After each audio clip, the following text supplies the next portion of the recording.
Las autoridades confiscaron mi casa y $1 millón porque me negué a escuchar a mi yerno, un arrogante estafador del centro financiero. Cuando cambiaron las cerraduras y me dijeron, ve a vivir a un refugio, abuelo. Llamé al 911. Lo que sucedió después los hizo palidecer de horror. Antes de continuar, por favor suscríbanse al canal y déjenos saber desde dónde nos escuchan en los comentarios. El timbre sonó exactamente a las 2 en punto del 1 de julio, tal como Camila había prometido. Dejé mi taza de café y caminé cojeando hacia la puerta principal. Mi vieja herida de la guerra volvía a molestarme con el calor del verano. A través de la mirilla, podía ver el cabello rubio perfectamente peinado de mi hija y el traje costoso de su esposo, Esteban, brillando bajo el sol de la tarde. «Papá». La voz de Camila tenía esa alegría forzada que yo había aprendido a reconocer a lo largo de los años. Ella me envolvió en un abrazo que se sentía ensayado.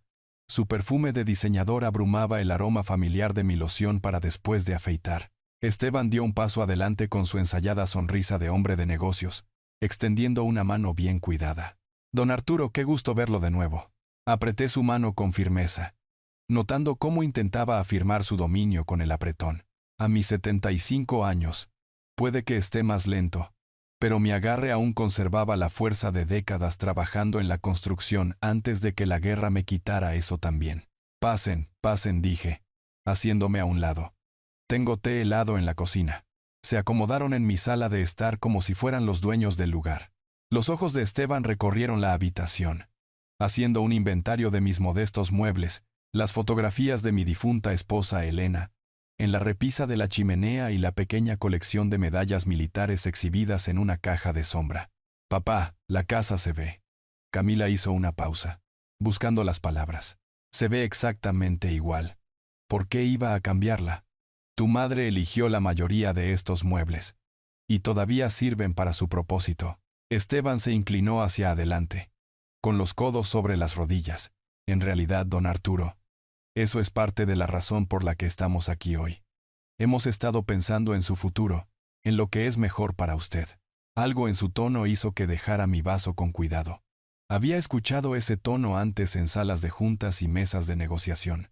Era la voz de alguien a punto de dar malas noticias, envueltas en preocupación. «Mi futuro me parece que está muy bien», respondí con calma. Camila lanzó una mirada a su esposo. Luego me miró con esos grandes ojos que me recordaban tanto a su madre. «Papá, nos preocupa que vivas aquí solo.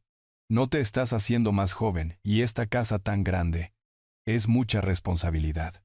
Me las arreglo bien».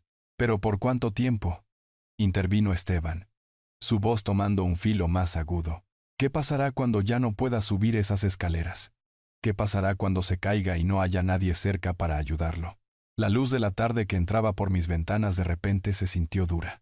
Estudié el rostro de mi yerno, notando la forma en que su mandíbula se tensaba cuando hablaba de mis limitaciones, como si mi edad fuera un inconveniente personal para él.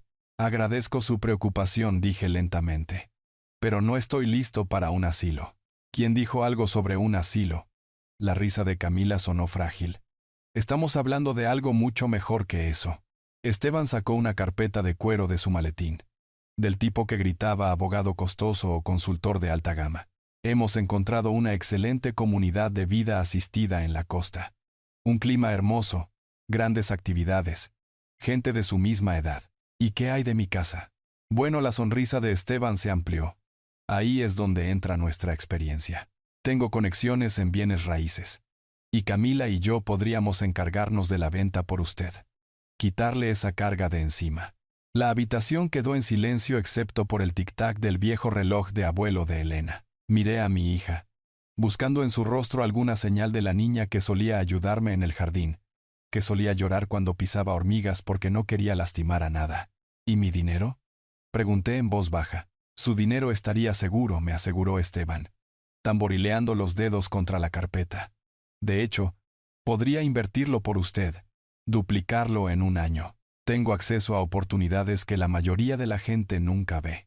Ahí estaba la verdadera razón de esta visita. No la preocupación por mi bienestar, no el amor por un patriarca de la familia, sino el frío cálculo de las ganancias. Sentí que algo se retorcía en mi pecho. una combinación de angustia e ira que no había experimentado desde el funeral de Elena.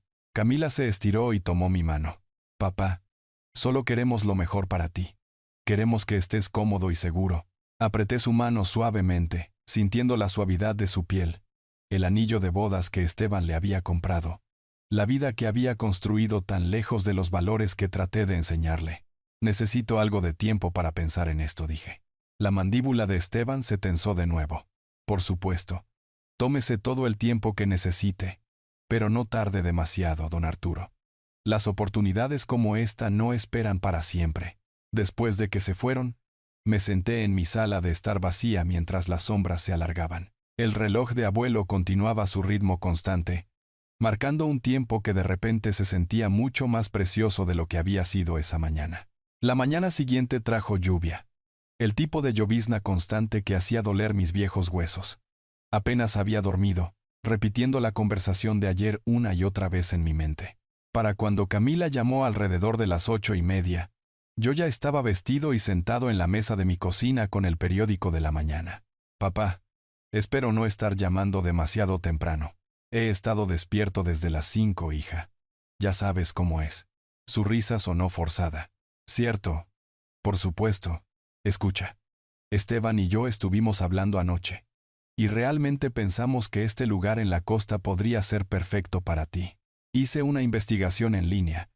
Y la instalación tiene piscina, biblioteca, incluso un taller donde podrías reparar cosas como solías hacer. Miré por la ventana de mi cocina al jardín de la vecina donde doña Rosa estaba cuidando sus rosas a pesar de la lluvia. Ella tenía 82 años y todavía vivía sola. Todavía conducía al supermercado todos los jueves. Camila, ¿puedo preguntarte algo? Por supuesto, papá. Cuando tu madre estaba enferma, ¿qué te dijo sobre cuidar de la familia? Hubo una pausa. Dijo que la familia siempre es lo primero. Así es. Ella dijo que nos cuidamos los unos a los otros, no que nos quitamos cosas los unos a los otros. No entiendo a qué te refieres. Pero pude escuchar en su voz que entendía perfectamente. Tu madre me dejó esta casa, Camila. Ella me dejó mi independencia. Y te enseñó mejor de lo que estás tratando de hacer aquí. Papá, estás siendo dramático. Estamos tratando de ayudarte. No. Están tratando de ayudarse a ustedes mismos. La línea quedó en silencio, excepto por el sonido de su respiración. Cuando habló de nuevo, su voz era más pequeña, más parecida a la hija que recordaba. Esteban dice que la inversión está garantizada. Dice que todos podríamos beneficiarnos de ella. ¿Y qué dices tú, Camila? ¿Qué dice mi hija, no la esposa de Esteban? Ya no lo sé, papá. Las cosas son complicadas. El dinero está escaso y Esteban tiene estas oportunidades. El dinero siempre está escaso, cariño. Eso no es nuevo. Lo nuevo es pensar que puedes resolverlo robándole a tu padre. No estamos robando. Solo estamos. ¿Solo están qué? Dilo. Ella comenzó a llorar entonces. Sollozos suaves que me llevaron de regreso a cuando tenía 7 años y había roto el jarrón favorito de Elena. El mismo sonido de impotencia, la misma vergüenza. Lo siento, papá. Lo siento mucho. Pero Esteban dice que si no hacemos esto, si no encontramos una manera de hacer más dinero, podríamos perder la casa en la ciudad. Los pagos de la hipoteca nos están aplastando. Y su trabajo. El mercado ha sido difícil. Ahora estábamos llegando a la verdad. Así que pensaron que resolverían sus problemas con los ahorros de toda mi vida. No es así. Es exactamente así, Camila. Y tú lo sabes. Escuché la voz de Esteban de fondo, aguda e insistente. Aunque no pude distinguir las palabras, el llanto de Camila se detuvo abruptamente. Papá, tengo que irme. Pero por favor, solo piensa en lo que hablamos. Piensa en tu futuro. Estoy pensando en ello, hija. Lo estoy pensando con mucho cuidado. Después de que colgó, me senté en el silencio de mi cocina, escuchando la lluvia contra las ventanas. La fotografía de Elena en el refrigerador parecía estar mirándome. Sus ojos amables sostenían la misma decepción que sentía en mi pecho. Levanté el teléfono y marqué un número que había memorizado hace años pero que nunca pensé que necesitaría usar. Investigaciones, Rogelio. Habla Rogelio. Rogelio. Soy Arturo. Nos conocimos en el club de veteranos el año pasado. Arturo, por supuesto. ¿Cómo estás? Necesito tu ayuda con algo. algo que involucra a mi familia. La familia siempre son los casos más difíciles, Arturo. ¿Estás seguro de esto? Miré alrededor de mi cocina, al hogar que Elena y yo habíamos construido juntos, a la vida que había tallado con 50 años de trabajo honesto y ahorro cuidadoso. Estoy seguro, Rogelio. Creo que mi hija y su esposo están planeando robarme todo, y necesito saber exactamente qué están tramando antes de que lo hagan. Estaré allí esta tarde. Gracias, Rogelio. No me agradezcas todavía, Arturo. En casos como este, puede que no te guste lo que encuentre. Pero mientras colgaba el teléfono, me di cuenta de que ya sabía lo que él encontraría. La pregunta no era si Camila y Esteban estaban planeando estafarme. Era qué tan lejos estaban dispuestos a llegar para hacerlo. Rogelio llegó a las 3 en punto, llevando un maletín de cuero desgastado y el porte de un hombre que había visto demasiado en sus 20 años como detective de policía. Ahora en sus 50, con canas en su cabello oscuro, tenía los ojos cuidadosos de alguien que había aprendido a no confiar en nadie y verificar todo. ¿Café? Ofrecí mientras se acomodaba en el sillón de mi sala. Negro, sí tiene. Serví 2 tazas, y me senté frente a él, notando cómo se había posicionado para ver tanto la puerta principal como el pasillo trasero. Viejos hábitos. Cuéntame qué está pasando, Arturo. Expuse la visita de ayer, la llamada telefónica de Camila esta mañana, y la creciente certeza en mis entrañas de que algo andaba muy mal. Rogelio escuchó sin interrumpir, ocasionalmente tomando notas en una pequeña libreta.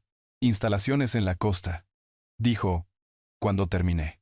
¿Le dieron un nombre? Jardines del atardecer. Esteban dijo que estaba cerca de la playa. Rogelio hizo otra nota. ¿Y la oportunidad de inversión? ¿Mencionó algún detalle específico? Solo que podría duplicar mi dinero en un año a través de sus conexiones. Ajá, la expresión de Rogelio permaneció neutral, pero capté la ligera tensión alrededor de sus ojos. Arturo, voy a ser directo contigo. Lo que estás describiendo suena como una trampa clásica. La historia de la vida asistida te saca del panorama. El poder notarial les da el control de tus activos. Y el esquema de inversión hace que el dinero desaparezca legalmente. Pero Camila es mi hija. Ella no. Puede que ella ni siquiera sepa que es parte de una estafa, Arturo. Algunos de estos tipos son buenos para hacer creer a sus esposas que son hombres de negocios legítimos. Rogelio abrió su maletín y sacó un contrato. Voy a necesitar que firmes esto. Y voy a necesitar un anticipo. $500 para empezar. Y cobro 50 la hora más gastos. Firmé sin dudarlo y le escribí un cheque. ¿Cuánto tiempo tomará esto? Dame una semana. Haré verificaciones de antecedentes de Esteban. Verificaré su empleo. Investigaré este lugar en la costa. También estableceré una vigilancia discreta para ver qué están tramando realmente. ¿Vigilancia? A veces las personas revelan sus verdaderas intenciones cuando piensan que nadie está mirando. Esa noche llamé a Camila. Mis manos temblaban ligeramente mientras marcaba. No por la edad, sino por el peso de lo que estaba a punto de hacer. Papá, esperaba que llamaras. Esteban y yo hemos estado hablando y realmente pensamos. He tomado una decisión, Camila. ¿La has tomado?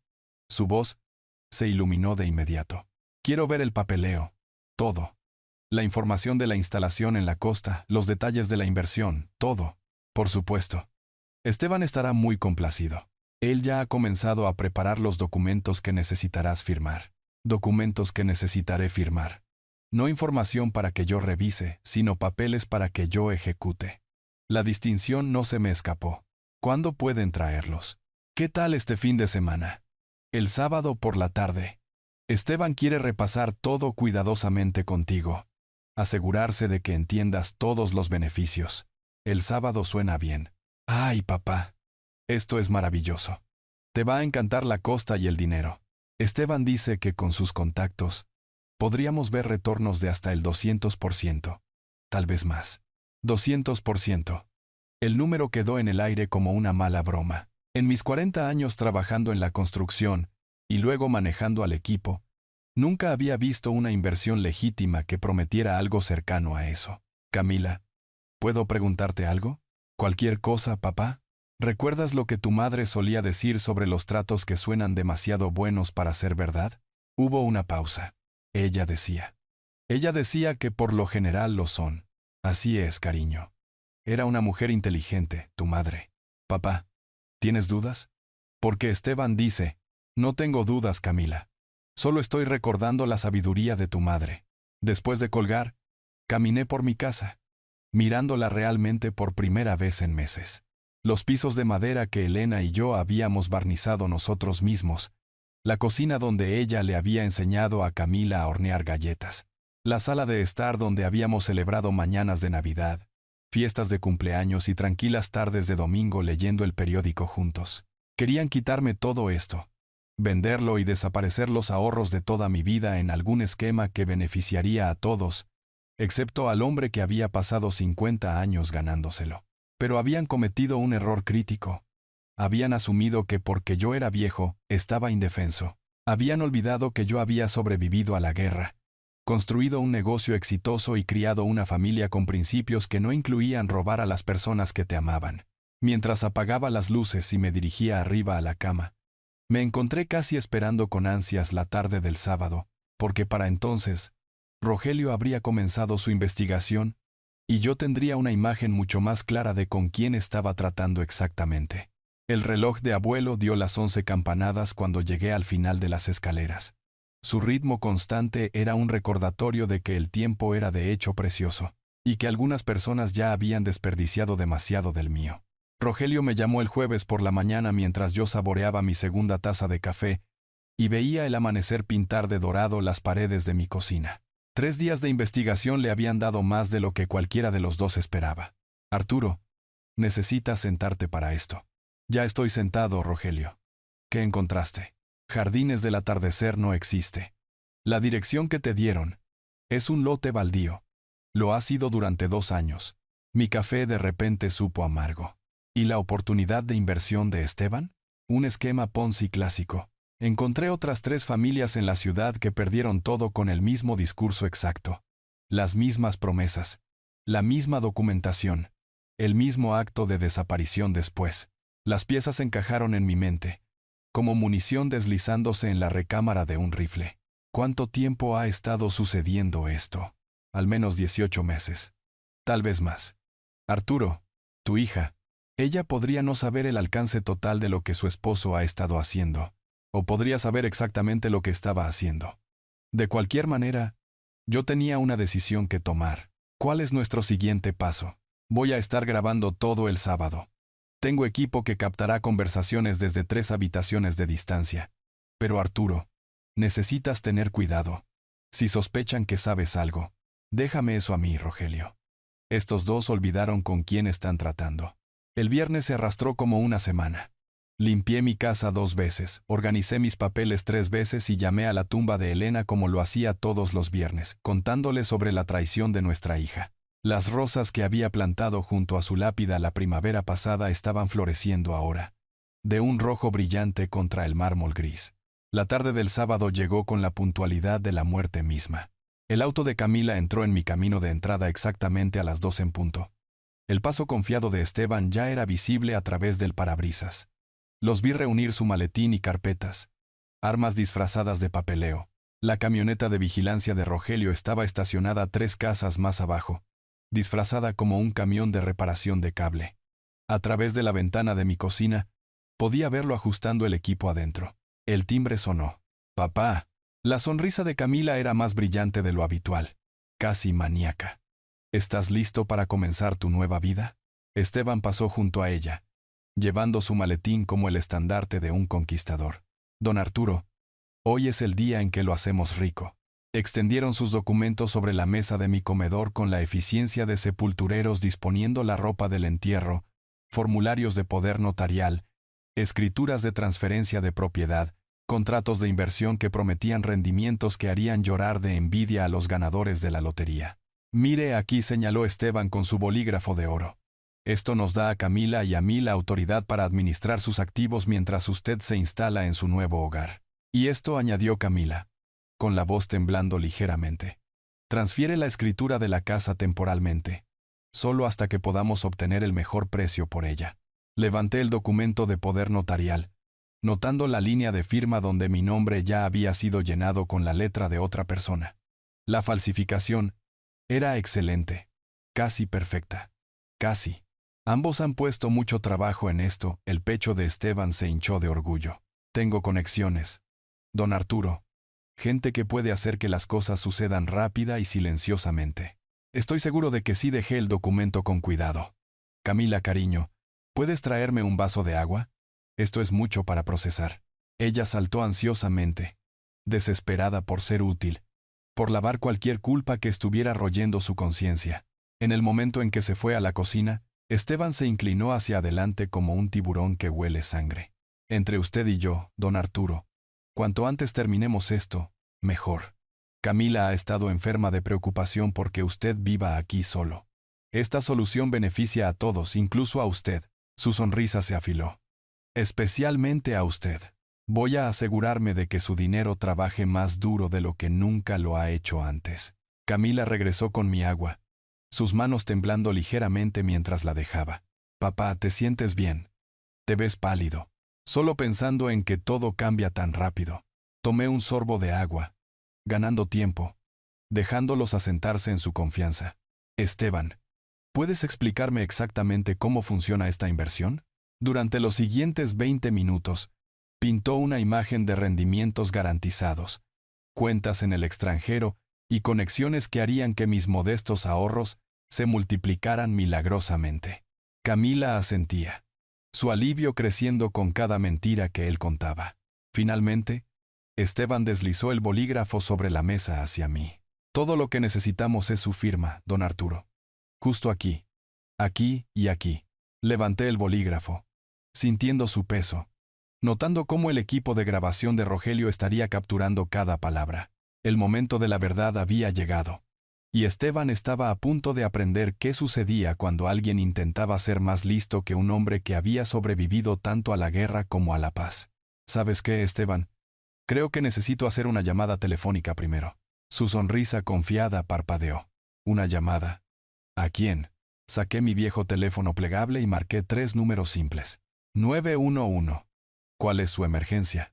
La cara de Esteban se puso blanca como la nieve fresca. Camila dejó caer su vaso de agua, enviando fragmentos a través de mi piso de madera como estrellas caídas. Sí. Hola. Necesito reportar un crimen en progreso.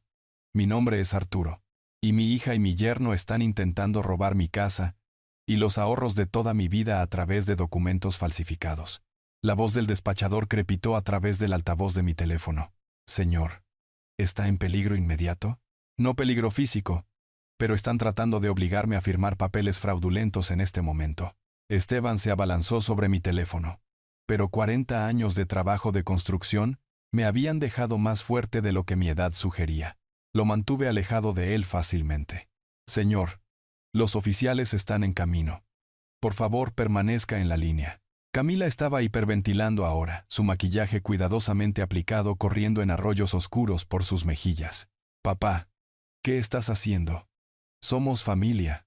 La familia no le roba a la familia, cariño. Esteban se había recuperado de su conmoción inicial y estaba luchando por reunir los documentos. Esto es una locura, don Arturo. Ha perdido la cabeza. Camila, nos vamos. Ahora, en realidad, no se van. Caminé hacia mi puerta principal y la abrí de par en par, dejando que la brisa de la tarde llevara el sonido de las sirenas que se acercaban a mi casa. Esteban se congeló como un ciervo atrapado en los faros, con las manos llenas de pruebas incriminatorias. No puede probar nada, dijo, pero a su voz le faltaba su confianza anterior. ¿No puedo? Saqué mi teléfono de nuevo y busqué una grabación que había hecho a principios de la semana. El equipo de Rogelio no es lo único que graba conversaciones, Esteban. El primer coche de policía entró en mi camino de entrada justo cuando la grabación de Esteban comenzó a reproducirse desde mi teléfono. Camila, simplemente firmaremos por él. El viejo no notará nada, y cuando lo haga, será demasiado tarde. El sollozo de Camila cortó el aire como una cuchilla. Esteban, dijiste que solo lo estábamos ayudando. 2 oficiales se acercaron a mi puerta principal con los pasos medidos de hombres que habían visto todo tipo de estupidez humana. El mayor tenía sienes grises y ojos cansados que habían sido testigos de demasiadas traiciones familiares. Su compañero más joven parecía recién salido de la academia, ansioso y alerta. Buenas tardes, oficiales. Soy Arturo. Llamé por el intento de fraude. El oficial Johnson, según su placa, examinó la escena. Documentos esparcidos. La cara manchada de lágrimas de Camila. La expresión de pánico de Esteban. Y mi inusual calma. Señor Arturo, ¿puede explicar qué está pasando aquí? Mi hija y su esposo vinieron aquí hoy para robar mi casa y mis ahorros. Trajeron documentos falsificados y trataron de presionarme para que los firmara. Esteban dio un paso adelante, su entrenamiento financiero entrando en acción. Oficiales, esto es un malentendido. Mi suegro es anciano y está confundido. Simplemente estamos tratando de ayudarlo a administrar sus asuntos. Tengo 75 años. No muerte cerebral, respondí con calma. Y tengo pruebas de su fraude. El oficial Smith, el más joven, estaba examinando los documentos que Esteban había dejado caer en su prisa por irse. Señor, ¿firmó alguno de estos papeles? Todavía no. Pero mire las líneas de firma. Ya han sido llenadas con mi nombre, con una letra que claramente no es la mía. Johnson tomó los documentos y los comparó con mi licencia de conducir. Incluso desde el otro lado de la habitación, pude verlo fruncir el ceño ante las obvias diferencias. Señor Esteban, ¿verdad? ¿Puede explicar por qué la firma del señor Arturo parece estar prescrita en estos formularios? La confianza de Esteban se estaba agrietando como hielo en primavera. Eso es. Esa es solo una firma de muestra. Para fines de referencia. ¿Referencia para qué? Camila de repente encontró su voz. Oficiales, por favor. Todo esto es un terrible malentendido. Mi padre nos pidió que lo ayudáramos con sus finanzas. Y solo estábamos. ¿Camila? Mi voz cortó su explicación. Deja de mentir. Ya estás en suficientes problemas. Smith estaba fotografiando los documentos ahora, mientras Johnson continuaba su interrogatorio. Señor Arturo, mencionó tener pruebas de fraude. ¿Qué tipo de pruebas? Me desplacé por las grabaciones de mi teléfono. Tengo grabaciones de audio de mi yerno admitiendo haber falsificado documentos y planeando robar mi propiedad. También tengo fotografías de esquemas similares que ha ejecutado con otras familias. La cara de Esteban había pasado de blanca a gris. No puede grabar conversaciones privadas sin consentimiento. En realidad, en este estado, puedo grabar cualquier conversación de la que sea parte. Y como esta es mi casa, tenía todo el derecho de documentar lo que estaba sucediendo aquí. Johnson intercambió una mirada con su compañero. 20 años en la fuerza le habían enseñado a reconocer la culpa cuando la veía. Señor Esteban, voy a necesitar que ponga las manos detrás de la espalda. No pueden arrestarme. Tengo conexiones. Tendré sus placas. Pero mientras Johnson lo esposaba, las amenazas de Esteban sonaban huecas.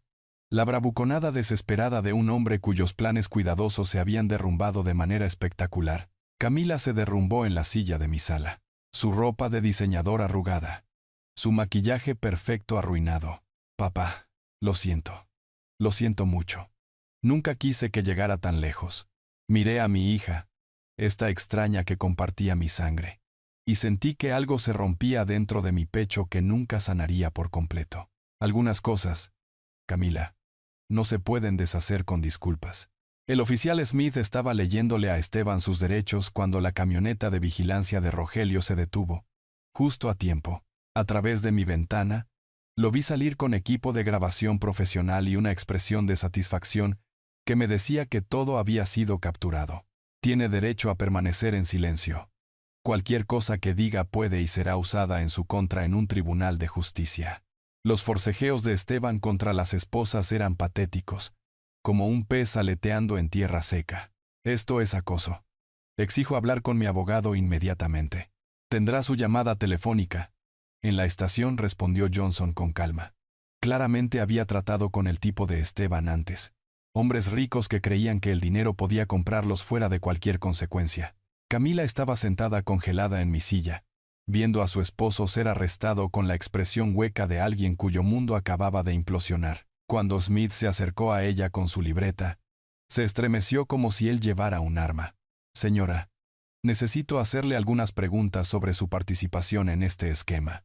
Yo no sabía que era ilegal. Esteban dijo que estábamos ayudando a papá a administrar mejor su dinero. La mentira colgaba en el aire como humo. Incluso Camila parecía darse cuenta de lo poco convincente que sonaba. Saqué mi teléfono de nuevo y encontré una grabación diferente. Oficial. Tal vez quiera escuchar esta conversación de hace 3 días. La voz de Camila llenó la habitación, clara como el cristal. Papá, solo queremos lo mejor para ti. Queremos que estés cómodo y seguro. Luego la voz de Esteban, más distante pero audible. Haz que firme todo hoy. Una vez que tengamos el poder notarial, el viejo no podrá detenernos. Incluso si se da cuenta. La cara de Camila se arrugó. Papá, ¿cómo pudiste grabarnos? Somos familia. La familia no intenta robar todo lo que he trabajado 50 años para construir. Johnson terminó con Esteban y dirigió su atención a Camila. Señora, basándonos en lo que hemos escuchado aquí hoy, también la pongo bajo arresto por conspiración, para cometer fraude. No, por favor, tengo hijos en quienes pensar. Todo esto fue idea de Esteban. Dígaselo al juez, dijo Smith. No cruelmente, pero sin simpatía. Mientras llevaban a Camila hacia el segundo coche de policía que había llegado, ella se volvió hacia mí una última vez. Papá, por favor no dejes que me alejen de mis hijos. Deberías haber pensado en tus hijos antes de intentar robar a su abuelo. Las palabras salieron más duras de lo que había pretendido. Pero ver su rostro desmoronarse no me trajo la satisfacción que había esperado. Esta era mi hija, la niña que solía ayudarme a construir casas para pájaros en el garaje, que solía quedarse dormida en mi regazo mientras le leía cuentos. Esteban fue cargado en el primer coche de policía, todavía gritando sobre sus conexiones y sus abogados. A través de la ventana, podía verlo tratando de usar su única llamada telefónica, probablemente esperando que alguien en el centro financiero hiciera desaparecer mágicamente todo esto. Camila fue más silenciosamente, sus hombros temblando con sollozos que me recordaban demasiado a las lágrimas de su madre cuando Elena se enteró de que su cáncer era terminal. Rogelio se acercó a mi puerta principal mientras los coches de policía se alejaban, llevando lo que quedaba de mi familia hacia cualquier justicia que los esperara. Arturo, hiciste lo correcto. ¿Lo hice? Miré los documentos esparcidos en mi mesa del comedor, la evidencia de su traición mezclada con los restos de nuestra relación. Acabo de destruir la vida de mi única hija. Ella destruyó su propia vida en el momento en que decidió robarte. Tú solo te negaste a ser una víctima. El perro del vecino estaba ladrando a toda la conmoción. Y doña Rosa de al lado estaba parada en su porche, observando el drama desarrollarse con la fascinación de alguien cuya vida había sido considerablemente más aburrida hasta hoy. ¿Qué pasa ahora? Ahora el sistema legal se hace cargo. Con la evidencia que tenemos, probablemente se declaren culpables para evitar el juicio. Esteban probablemente recibirá una pena de prisión grave, especialmente si encuentran otras víctimas. Camila. Rogelio se encogió de hombros. Primera ofensa. Testigo cooperante. Niños involucrados. Podría obtener libertad condicional. Me senté en mi mesa del comedor sintiendo de repente cada uno de mis 75 años. La casa estaba tranquila de nuevo. Pero era un tipo de tranquilidad diferente a la de antes. El silencio del abandono, en lugar de la paz. ¿Sabes cuál es la peor parte, Rogelio? ¿Cuál? Que todavía la quiero. Después de todo lo que intentó hacerme, sigue siendo mi niña. Y todavía la quiero. Rogelio recogió los documentos esparcidos. Evidencia ahora en un caso criminal. El amor no significa que tengas que dejar que la gente te destruya, Arturo. A veces amar a alguien significa establecer límites que no quieren aceptar. A través de la ventana de mi cocina, podía ver el jardín de rosas de Elena floreciendo bajo el sol de la tarde.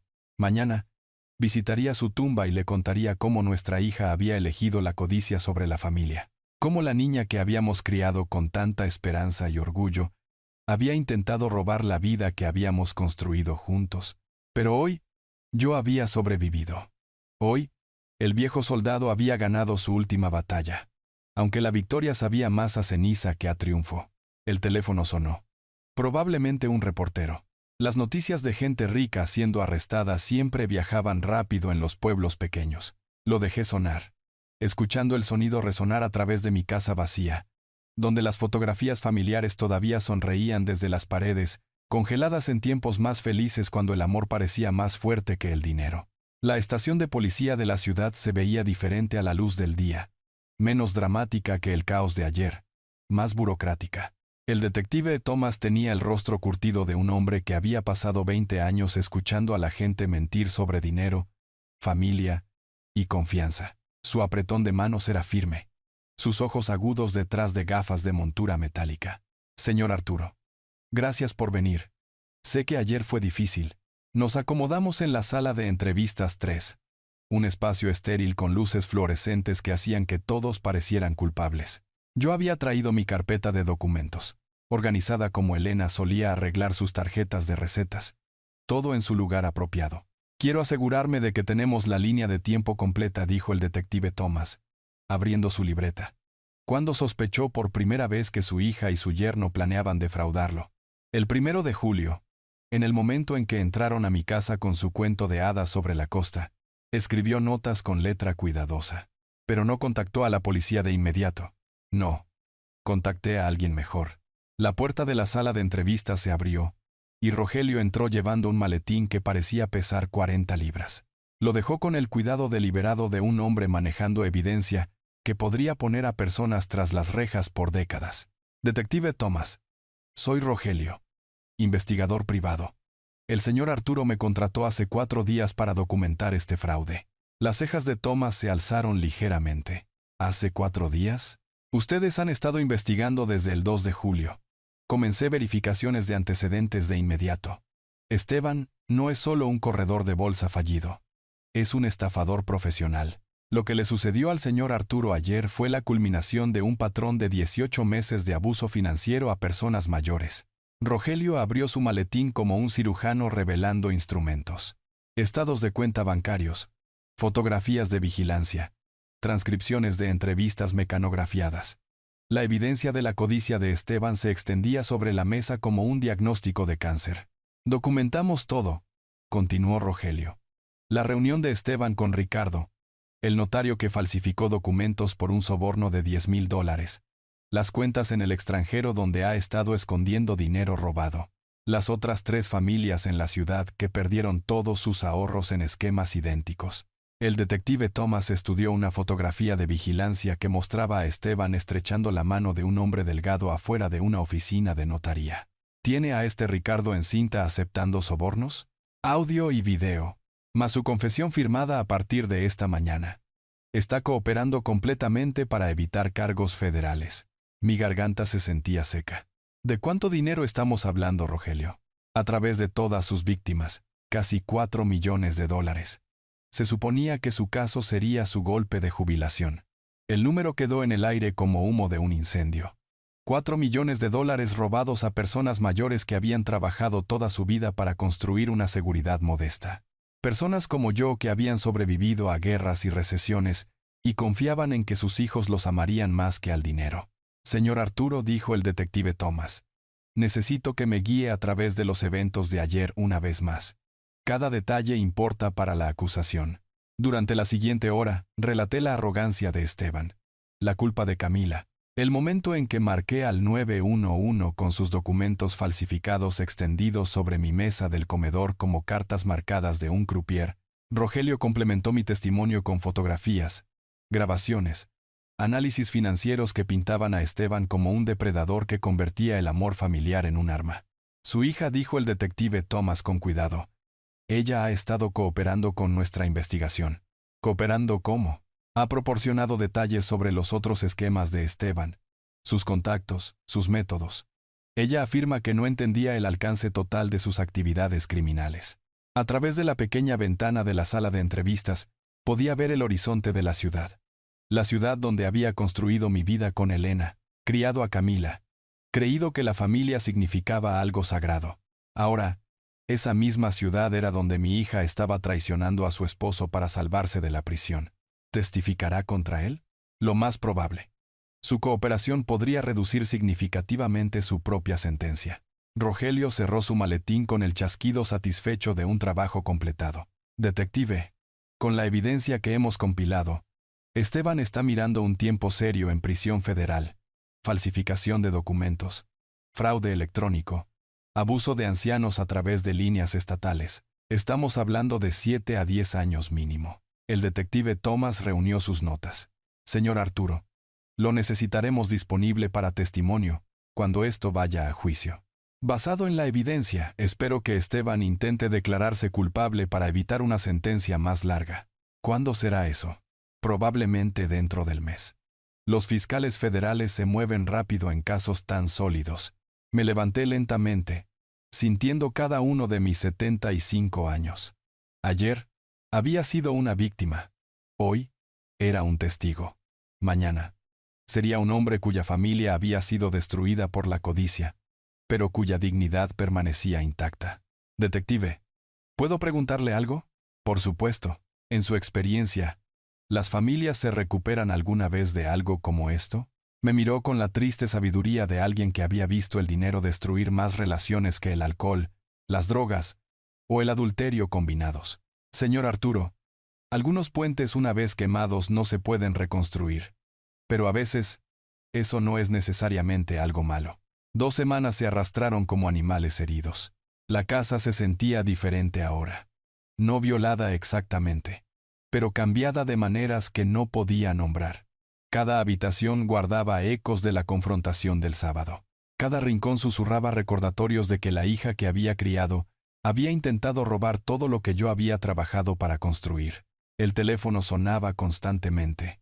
Reporteros queriendo citas sobre traición familiar. Abogados explicando procedimientos legales. Funcionarios bancarios disculpándose por casi permitir que el fraude tuviera éxito. Contesté algunas llamadas. Ignoré otras. Y aprendí a dejar que la máquina clasificara la verdad del ruido. Rogelio llamó el martes por la mañana con noticias que hicieron que mi café supiera a victoria. Arturo, allanaron la oficina de Esteban ayer. Unidad de delitos financieros. Cajas de evidencia. Servidores informáticos. Toda la producción. Resulta que tu caso era solo la punta de un iceberg que podría hundir el Titanic. ¿Qué encontraron? 4 víctimas adicionales. Todas ancianas. Todas estafadas usando variaciones de la misma estafa de jubilación en la costa. Una pareja perdió toda su pensión. $600,000. Esteban estaba dirigiendo una operación sofisticada completa con sitios web falsos, folletos de aspecto profesional. Incluso actores contratados para hacerse pasar por residentes satisfechos de instalaciones inexistentes. Dejé mi café con cuidado. ¿Actores profesionales? Todo fue teatro. Arturo. Puro teatro calculado diseñado para robar los ahorros de toda la vida de personas que habían ganado su seguridad a través del trabajo honesto. A través de la ventana de mi cocina, observé a Doña Rosa cuidando su jardín, igual que lo había hecho cada mañana durante los 20 años que yo había vivido aquí. Constante, predecible, honesta. El tipo de vida que Esteban nunca entendería porque había pasado su carrera creyendo que la astucia podía reemplazar al carácter. El jueves trajo otra llamada. Esta de alguien de quien nunca esperé saber. Señor Arturo, soy la fiscal de distrito asistente Lisa Anderson. Estoy procesando su caso, y quería actualizarlo sobre desarrollos recientes. Estoy escuchando. Camila ha acordado testificar contra su esposo a cambio de una sentencia reducida. Ella ha proporcionado información detallada sobre la red criminal de Esteban, incluidos nombres de otras víctimas, y evidencia de fraude sistemático que se remonta a 3 años atrás. ¿3 años? Mínimo. Creemos que puede ir más atrás, pero los registros financieros antes de 2022 fueron destruidos deliberadamente. Su yerno está mirando cargos federales que podrían encerrarlo por 1 década o más. Esa tarde, conduje hasta el banco donde Esteban había intentado robar mi dinero. El gerente me recibió personalmente, su apretón de manos nervioso, sus disculpas fluyendo como agua de una presa rota. Señor Arturo, no puedo expresar cuánto sentimos esta situación. Nuestros protocolos de seguridad deberían haber detectado las irregularidades de inmediato. Deberían, pero no lo hicieron. No, señor. No lo hicieron. Como compensación por nuestra falla, el banco está acreditando en su cuenta intereses adicionales y renunciando a todas las tarifas relacionadas con este incidente. También hemos implementado nuevos procedimientos de verificación para prevenir fraudes similares. Me entregó un estado de cuenta que mostraba mi saldo. $1,247,892.43. Más dinero del que jamás había visto en un solo lugar devuelto con intereses. Como si la traición de Esteban me hubiera hecho accidentalmente más rico. La ironía habría sido graciosa si no me hubiera costado mi familia. El viernes por la noche, Rogelio pasó con una botella de bourbon y los detalles finales de la investigación. Ricardo confesó todo, dijo, acomodándose en la vieja silla de Elena. Resulta que Esteban lo había estado sobornando durante más de un año, falsificando documentos para múltiples esquemas de fraude. Ricardo está mirando 5 años de tiempo federal, pero probablemente servirá 3 con buen comportamiento. ¿Y las otras víctimas? Recuperando su dinero. En su mayoría. Esteban fue lo suficientemente inteligente como para mantener los fondos robados en cuentas recuperables, en lugar de gastarlo todo de inmediato. Estaba construyendo hacia algo más grande. Probablemente planeando desaparecer en el extranjero una vez que alcanzara cierto número objetivo. Serví bourbon en 2 vasos. El líquido ámbar atrapando la luz de la tarde como oro líquido. ¿Cuánto más grande? Basado en sus archivos informáticos, estaba apuntando a $10 millones en total. Luego planeaba desaparecer a un país sin extradición. Se suponía que tu caso lo pondría por encima de los 8 millones. Bebimos en silencio. 2 viejos contemplando las matemáticas de la traición. $8 millones robados a personas que confiaban en sus familias, sus bancos, su gobierno para proteger la seguridad que habían pasado vidas construyendo. Rogelio, ¿puedo preguntarte algo personal? Dispara. En tus años investigando casos de fraude, casos familiares, ¿las víctimas alguna vez se recuperan realmente? Miró su bourbon como si tuviera respuestas. ¿Financieramente? Usualmente. ¿Emocionalmente? Se encogió de hombros. Eso depende de la persona. Algunas personas dejan que la traición envenene todo lo demás en sus vidas. Otras lo usan como fertilizante para cultivar algo más fuerte. El teléfono sonó. Lo dejé ir a la contestadora. Pero la voz de quien llamaba nos detuvo a ambos en seco. Papá, es Camila. Por favor, contesta. Sé que estás ahí. El juicio está programado para el próximo mes. Y yo, necesito hablar contigo antes de eso. Hay cosas que no sabes. Cosas sobre Esteban, que debería haberte dicho hace años. Por favor, papá. Sigo siendo tu hija. La máquina se apagó, dejándonos en un silencio espeso como la niebla. Afuera, las sombras de la tarde se alargaban, y en algún lugar a la distancia, la campana de una iglesia sonó 7 veces. Rogelio terminó su bourbon y se puso de pie. Esa es tu decisión, Arturo. Pero lo que sea que decidas, asegúrate de que sea lo mejor para ti, no lo que sea más fácil para ella.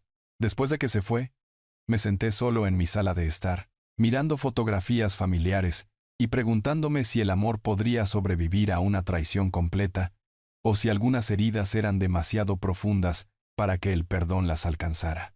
El juicio estaba programado para el 9 de agosto, 3 semanas para decidir si todavía tenía una hija que valiera la pena salvar, o solo una extraña que compartía mi sangre y había ayudado a un criminal a intentar robar mi vida. El tribunal del condado se alzaba en el centro de la ciudad como un monumento a la justicia, su fachada de piedra caliza desgastada por décadas de lluvia, nieve y drama humano. Me había puesto mi mejor traje azul marino, el que Camila me compró para su boda hace 5 años, cuando Esteban todavía fingía ser un hombre decente. El control de seguridad se sentía como teatro de aeropuerto, pero aprecié los detectores de metales. Algunas traiciones familiares cortan lo suficientemente profundo como para hacer que la gente haga cosas desesperadas. La sala del Tribunal 4B era más grande de lo que esperaba, con ventanas altas que dejaban entrar la luz de la mañana y bancos de madera que parecían bancos de iglesia. Apropiado, ya que estábamos aquí para presenciar la resurrección o el entierro de lo que quedaba de mi familia. La jueza Margaret Cole entró con la autoridad de alguien que había pasado 20 años separando la verdad de las mentiras. Su cabello gris estaba recogido severamente, su túnica negra crujiente como periódico fresco. Examinó la sala del tribunal con ojos que habían visto cada variedad de estupidez humana.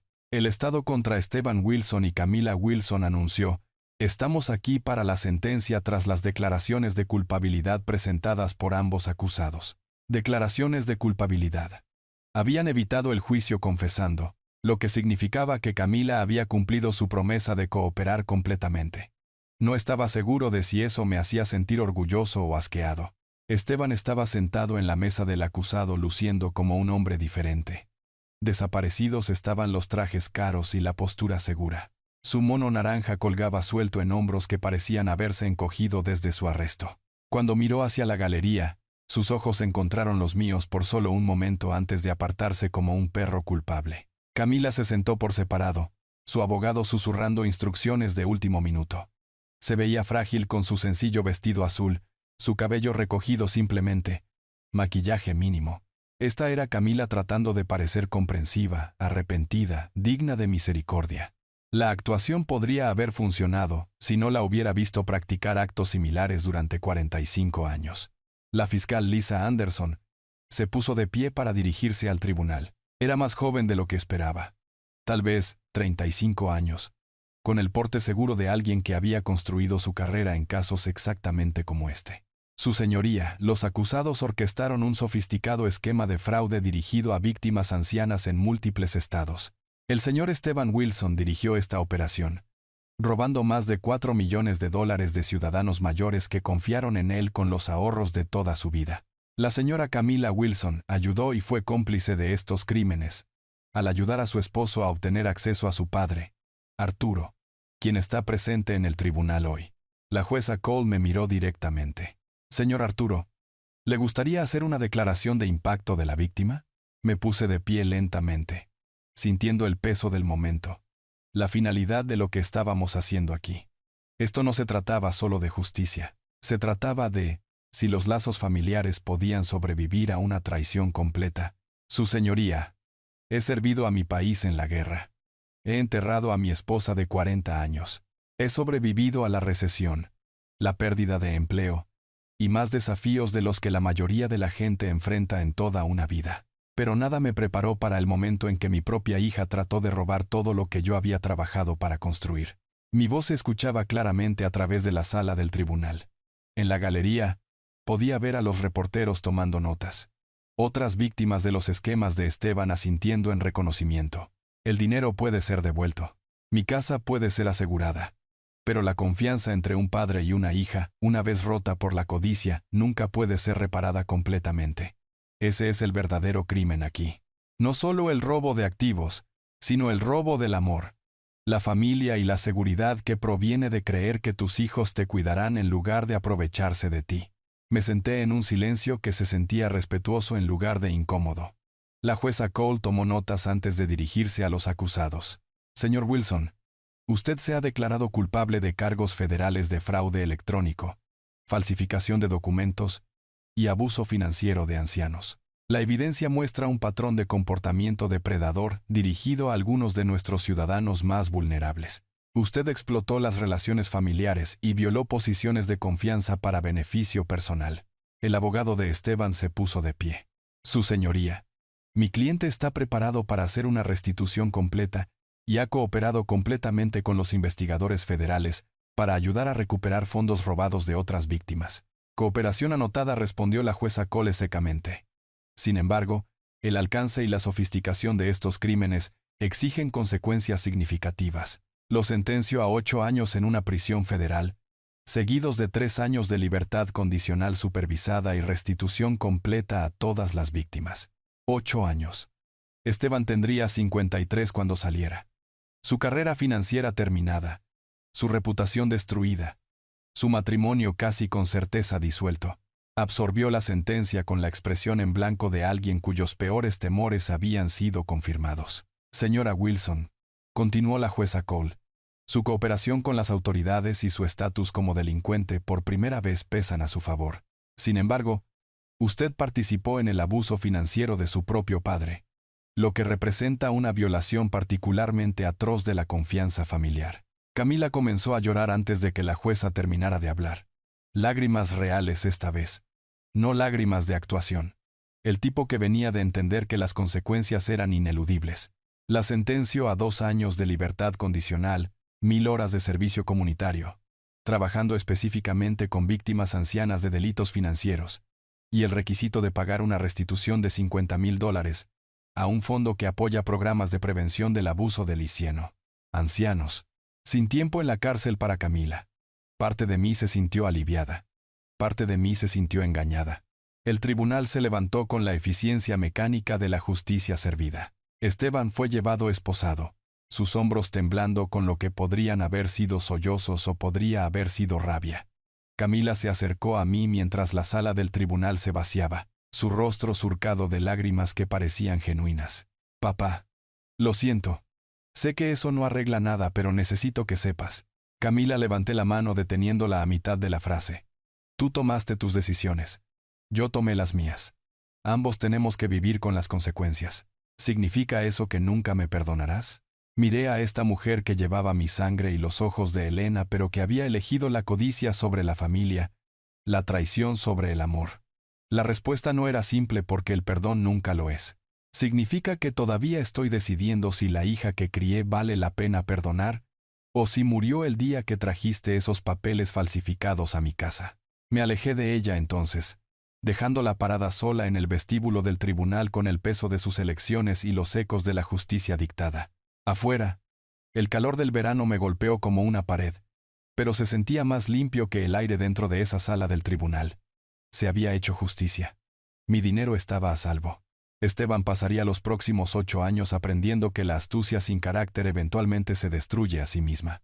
Pero mientras bajaba esos escalones del tribunal hacia lo que viniera después, llevaba el conocimiento de que algunas victorias cuestan más que las derrotas, y algunas heridas familiares nunca sanan por completo. Simplemente dejan de sangrar, y dejan cicatrices que te recuerdan ser más cuidadoso sobre en quién confías tu corazón. El viaje a casa desde el tribunal me llevó a través de vecindarios que había conocido durante 40 años, pasando por la panadería donde Elena compraba pasteles de cumpleaños, pasando por la ferretería donde había comprado herramientas para construir la casa del árbol de Camila. Todo se veía igual, pero sentí que lo estaba viendo a través de ojos diferentes. Los ojos de un hombre que había ganado una guerra pero perdido a su familia en el proceso. Mi casa estaba exactamente donde la había dejado. El revestimiento blanco brillante bajo el sol de la tarde, los rosales de Elena, floreciendo con una belleza desafiante a pesar de todo lo que había sucedido dentro de esas paredes. Aparqué en la entrada y me senté por un momento, con las llaves en la mano, procesando la extraña sensación de volver a casa a un lugar que era mío de nuevo.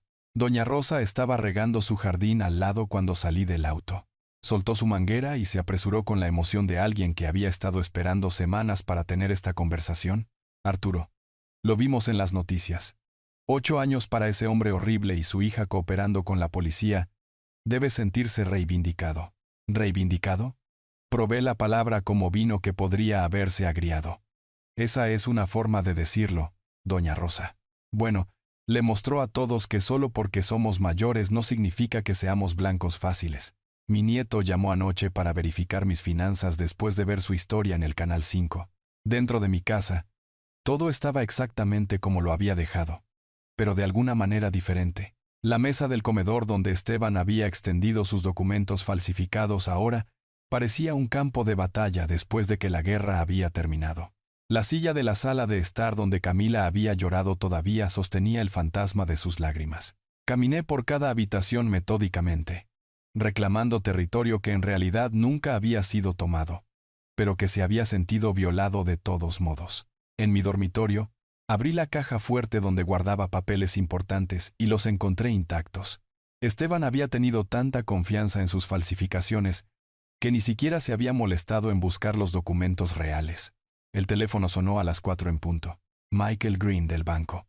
Su voz, llevando alivio profesional, mezclado con vergüenza institucional. Señor Arturo, tengo excelentes noticias. Su cuenta ha sido completamente restaurada a $1.347.000, lo que incluye una compensación por las molestias e intereses adicionales acumulados durante la investigación.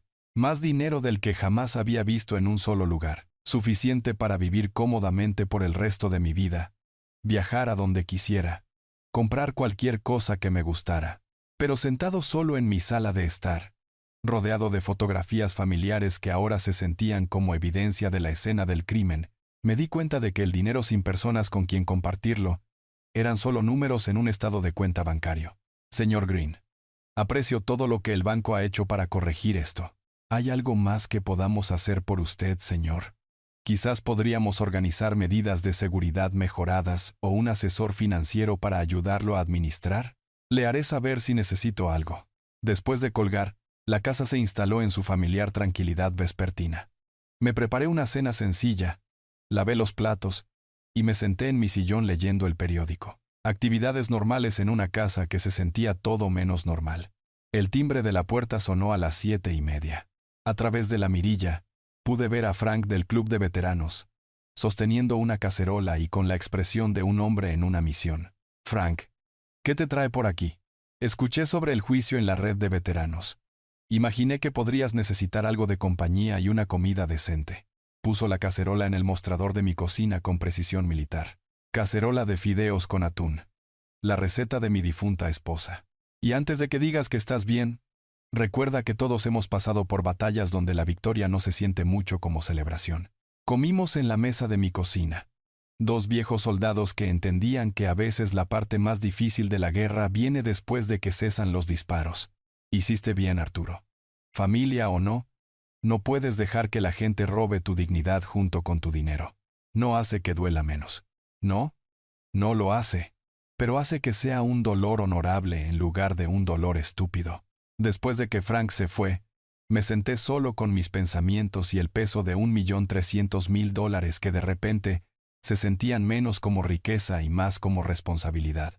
Fuera de la ventana de mi cocina, las sombras de la tarde se alargaban y en algún lugar a la distancia, la campana de una iglesia sonó 9 veces.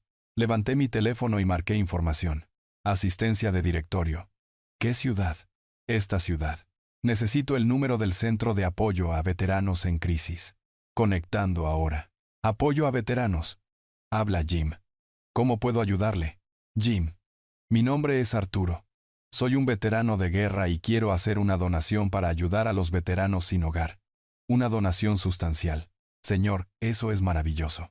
¿Puedo preguntar qué inspiró esta generosidad? Miré alrededor de mi casa reclamada a las fotografías de una familia que ya no existía. A la victoria que se sentía más como supervivencia que como triunfo. Digamos que aprendí la diferencia entre tener una casa y tener un hogar. Y quiero ayudar a otros veteranos a evitar dormir en la calle. El Centro de Apoyo a Veteranos ocupaba un almacén convertido en el lado este de la ciudad. Su fachada de ladrillo desgastada pero acogedora. Había pasado por allí docenas de veces, a lo largo de los años, sin verlo realmente. La forma en que ignoras las cosas hasta que se vuelven personalmente relevantes. Jim McAllister me recibió en la puerta principal. Un hombre de unos 50 años con el porte de alguien que había servido en el extranjero y la compasión de alguien que entendía que las batallas no siempre terminan cuando vuelves a casa. Señor Arturo, gracias por venir. Cuando mencionó una donación sustancial anoche, tengo que admitir que tenía curiosidad sobre la cantidad. $300.000. Dejó de caminar y me miró como si acabara de anunciar que estaba donando una nave espacial.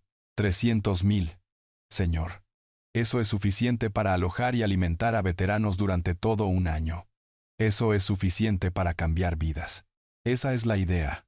Me guió a través de la instalación, pasando por habitaciones estilo dormitorio, donde hombres y mujeres que habían servido a su país ahora luchaban por encontrar un refugio básico. En la sala común, un veterano de la guerra de aproximadamente mi edad estaba enseñando a un hombre más joven cómo llenar solicitudes de empleo. Esteban, mi ex yerno, amenazó con ponerme en un lugar como este si no cooperaba con su esquema. Parecía apropiado convertir su amenaza en algo positivo. Completamos el papeleo en la modesta oficina de Jim, rodeados de cartas de agradecimiento de veteranos que se habían recuperado con la ayuda del centro. Mientras firmaba el cheque de donación, sentí algo que no había experimentado desde la muerte de Elena. La satisfacción de mejorar la vida de otra persona. Señor Arturo, esta donación nos ayudará a expandirnos a viviendas de transición. Los veteranos no solo tendrán refugio de emergencia, tendrán tiempo y apoyo para reconstruir sus vidas. Conduciendo a casa me di cuenta de que la casa no estaba tan vacía como se había sentido ayer. Pero todavía estaba demasiado tranquila, demasiado llena de ecos de conversaciones que nunca volverían a suceder. El refugio de animales del condado estaba en las afueras de la ciudad. Un edificio bajo rodeado de cercas de alambre, y el sonido de perros esperando segundas oportunidades. No había planeado parar allí, pero algo en el letrero que anunciaba adopciones de perros mayores llamó mi atención. ¿Busca algo específico?, preguntó la voluntaria cuando me acerqué al mostrador. Algo que necesite un hogar tanto como yo necesito compañía. Ella me llevó a la sección de perros mayores, donde los animales que habían pasado su mejor momento esperaban con dignidad paciente a familias dispuestas a amarlos, a pesar de sus hocicos grises y movimientos más lentos. Este es Max, dijo, deteniéndose en una perrera que contenía una mezcla de Golden Retriever, con ojos nublados, y una expresión gentil. Tiene 8 años.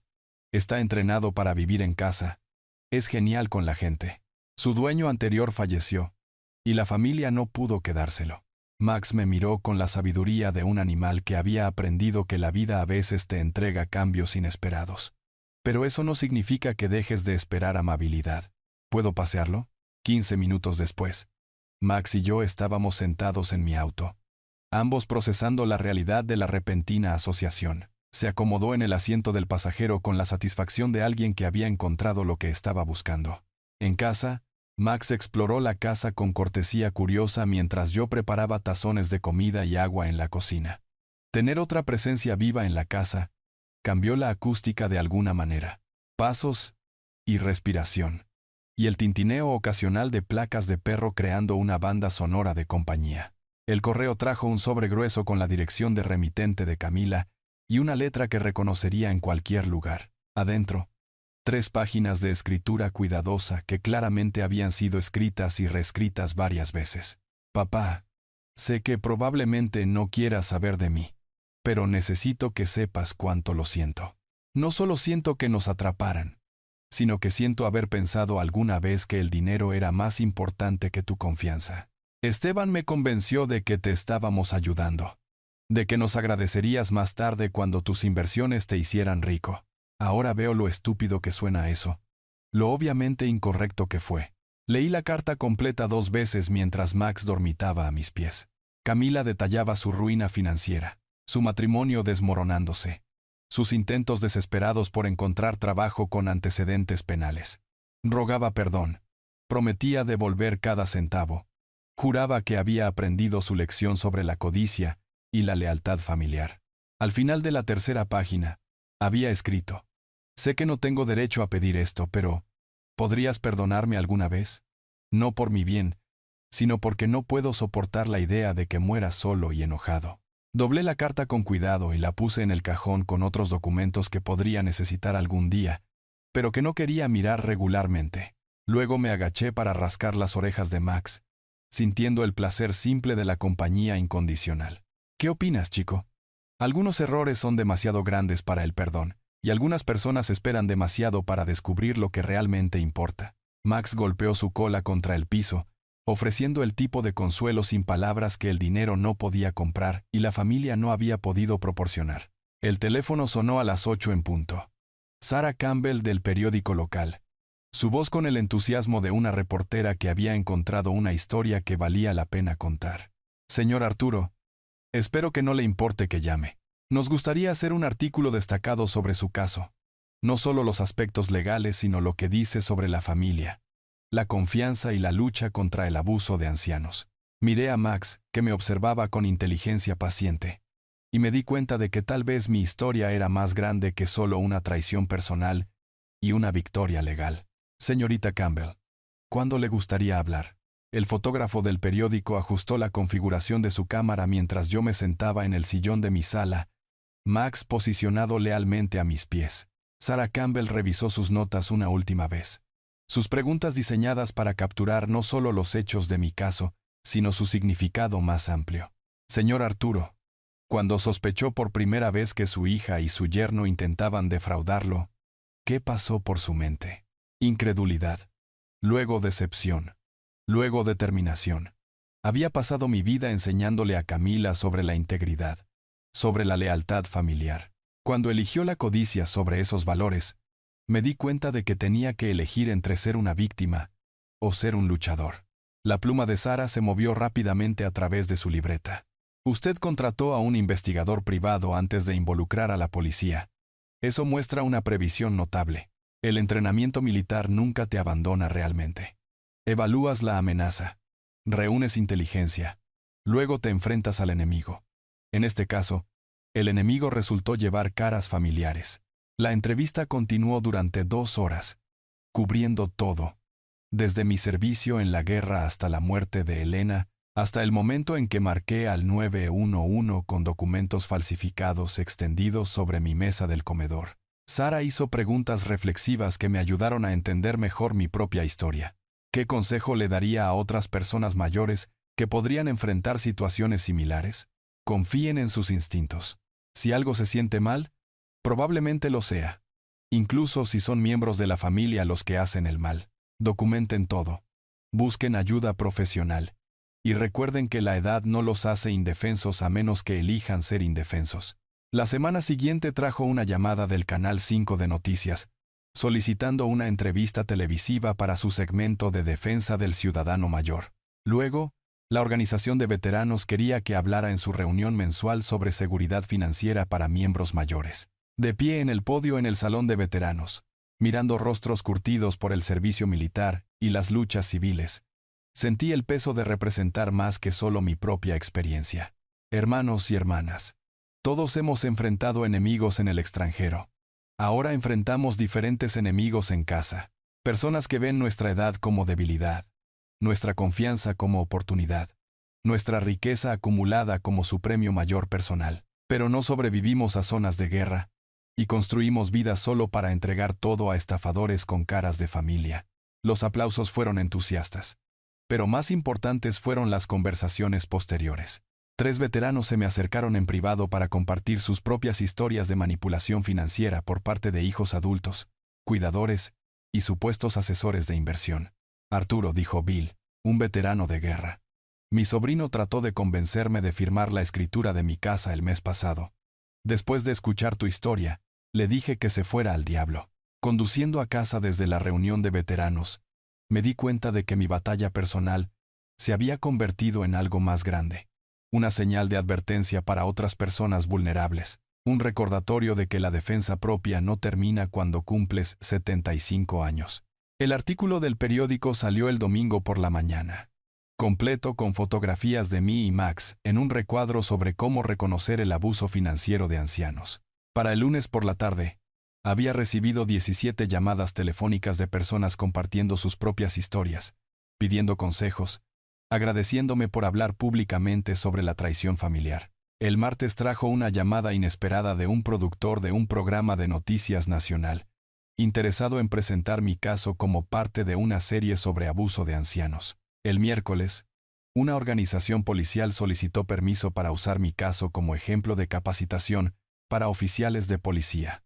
Max, dije, rascando detrás de sus orejas mientras nos sentábamos en el porche delantero, viendo la tarde asentarse sobre nuestro vecindario. Parece que nuestro pequeño drama familiar se ha convertido en un anuncio de servicio público. La atención era halagadora, pero abrumadora. No me sentía cómodo siendo famoso por sobrevivir a la codicia de mi hija, pero entendía que la publicidad podría ayudar a otras personas a reconocer amenazas similares en sus propias vidas. Camila llamó el jueves por la noche, su voz pequeña y distante a través de la línea telefónica. Papá, vi el artículo del periódico. Me alegra que estés ayudando a otras personas, pero ver los asuntos privados de nuestra familia extendidos en la primera plana. Camila, nuestros asuntos familiares se volvieron públicos en el momento en que tú y Esteban decidieron cometer fraude. Yo no elegí esta atención, pero no voy a desperdiciarla. ¿Alguna vez vas a perdonarme? Miré a Max, que me observaba con la paciencia de un animal que entendía que algunas preguntas no tienen respuestas simples.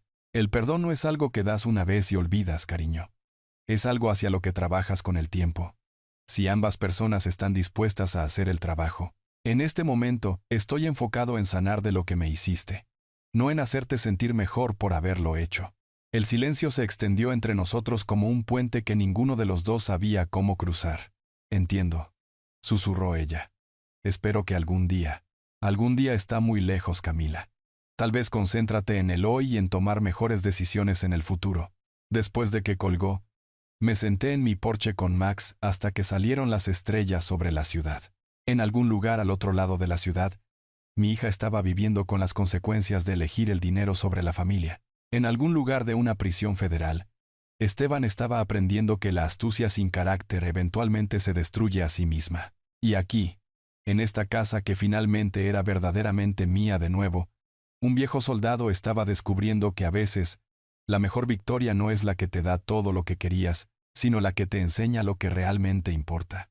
El teléfono dejó de sonar tan a menudo. Las solicitudes de entrevista se volvieron menos frecuentes, pero el impacto continuó de maneras que no podía ver. Otras personas mayores reconociendo estafadores, otras familias aprendiendo a tener conversaciones difíciles sobre dinero y confianza, otras víctimas encontrando el coraje para contraatacar en lugar de rendirse. Tal vez así es como se ve realmente la justicia. No solo castigo para los culpables, sino protección para los inocentes que vienen después. Si les gustó esta historia, por favor denle me gusta a este video. Suscríbanse al canal y compartan sus impresiones de esta historia en los comentarios. Para escuchar la siguiente historia, hagan clic en el cuadro de la izquierda. Gracias por ver.